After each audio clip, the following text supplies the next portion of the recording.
Check out carmarshal.com. The link is in the description. They help support us.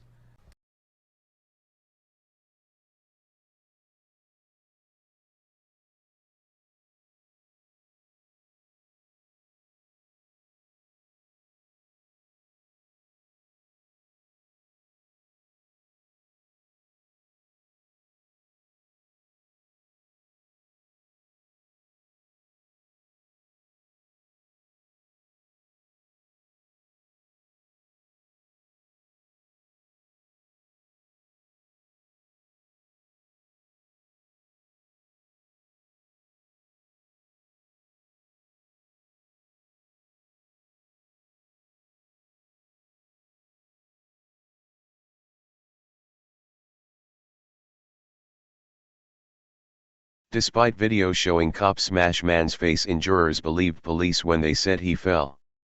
A Fort Smith, Arkansas police officer, now retired, was exonerated from all liability in a federal civil rights lawsuit when the officer tripped a man, smashing his face to the ground, knocking out his teeth, and causing severe damage to his face. By Jack Burns, January 28, 2018. Fort Smith, a jury of his peers ruled this week that Officer Justin DeLeon, RET, and the city of Fort Smith were not guilty of using excessive force against Clarence Scott when DeLeon slammed Scott to the ground, knocking out many of his front teeth. Scott was handcuffed and being escorted into jail when DeLeon whirled him around, slamming him face first to the ground. Despite having closed-circuit video footage of the attack, the jury, apparently blinded by the glare of the badge, ruled in favor of the officer. Originally arrested for disorderly conduct, Scott was booked into jail following the attack. Those charges were later dropped. Scott hired several lawyers and sued the officer as well as the city of Fort Smith. Defense attorneys attempted to characterize Scott as only looking for a payday, while the plaintiffs insisted the attack was unprovoked. Unfortunately, the jury did not rule in favor of the brutalized man. It took less than an hour for the jury in the federal civil rights lawsuit to rule in favor of DeLeon. Even the local media reported Scott simply fell on his face as he was being escorted to jail. According to Arkansas Online. Advertisement. The lawsuit centered on injuries Scott suffered April 18, 2014, when he fell onto the concrete floor of the Sebastian County Jail's Sally Port, a garage.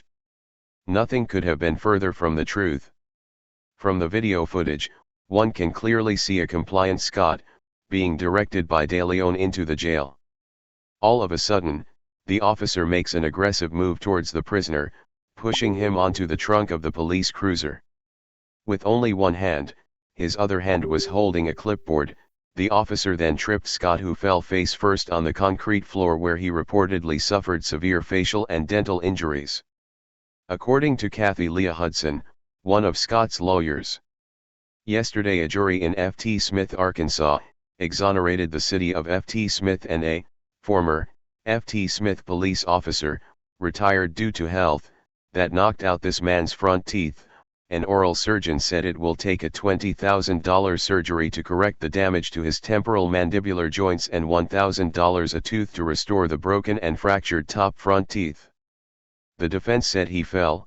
You decide. Mr. Scott's alleged crime was disorderly conduct. It was dismissed. Juries all across the United States have ruled in favor of police officers when it seemed clear to everyone but the jurors the police officers were in the wrong. Hiding behind claims of qualified immunity, defense teams have successfully exonerated a whole host of law enforcement personnel from prosecution, litigation, and embarrassment. Somehow, someway, things have to change. As TFTP has reported on numerous occasions, police officers have been accused of taking advantage of the helpless and defenseless position prisoners are in while they're in handcuffs. A Washington police officer was given a 2-year paid vacation after he punched a handcuffed woman in the back of his squad car. An Indiana police officer was allowed to keep his job after punching a handcuffed man in his genitals. In court, DeLeon and his lawyers contended Scott attempted to headbutt the officer. DeLeon claimed taking Scott to the ground was no accident and that he reached out to try and prevent the man from getting hurt. We will let our readers decide. Below is the video posted by Scott's lawyer. If the roles had been reversed and Scott had slammed Officer De Leon on the ground, severely damaging his face and teeth, Scott would have been charged with felony assault on a police officer. So the real question remains, why was De Leon not charged with felony assault? Not only was he not charged, nor was found liable in the civil suit, he was allowed to retire presumably with full benefits. Something has to change. County, this is Charlotte County Cop Watch, and I wanted to explain what fair use is. You can use pieces of news articles if you're doing it for news reporting, you have commentary, and you're doing it for education purposes. So that's what fair use is, as you can see right here.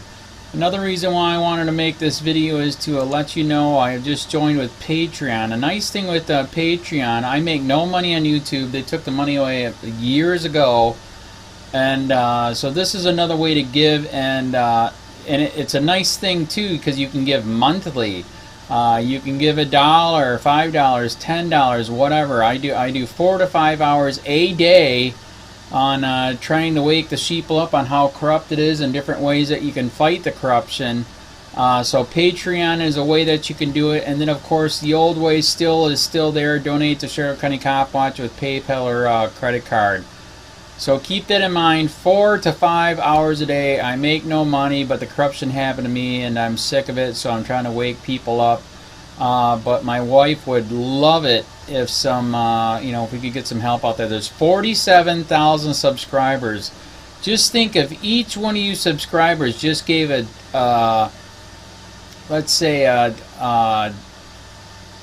actually yes, $1 a month. 47,000 subscribers gave $1 a month. That would be awesome. That's not going to happen. But anyways, that would be great if it did happen. But do the math in your head. Just think about it. Like I said, 4 to 5 hours a day. I get no money from YouTube. YouTube has gone nuts. You can't do anything anymore. They're taking the money away everywhere. So these are a couple different ways that you can still help out with all this time that I put in. And as you know, I'm in a special situation where at least I can do it. 4 to 5 hours a day. We have a cleaning company during the day. That's what allows me to do this, and we're debt free. So this is my hobby. I don't go fishing and all that other crap. I try to save the world. So help me out to make the wife happy, man. In fact, if you guys did give $1 a day, and there was 47,000 of you, and you did it, and each of you gave $1, and that was every month, oh my God, yes, I could quit. I could start suing them. Another idea too that we have is if I got some funds, we could actually contact everyone that has been ticketed and or arrested and put in jail and start sending them postcards to let them know we're here, and to see if everything went all right, and if it didn't, find out their story. So we could even do more investigations and more lawsuits. Lawsuits take money. So just think about that. 47,000 of you so far right now. $1 a day. $1 a month on Patreon, or $5 a month Patreon, 10, 20, whatever. Just do the math in your head, help out. This is a lot of work every single day. Thanks.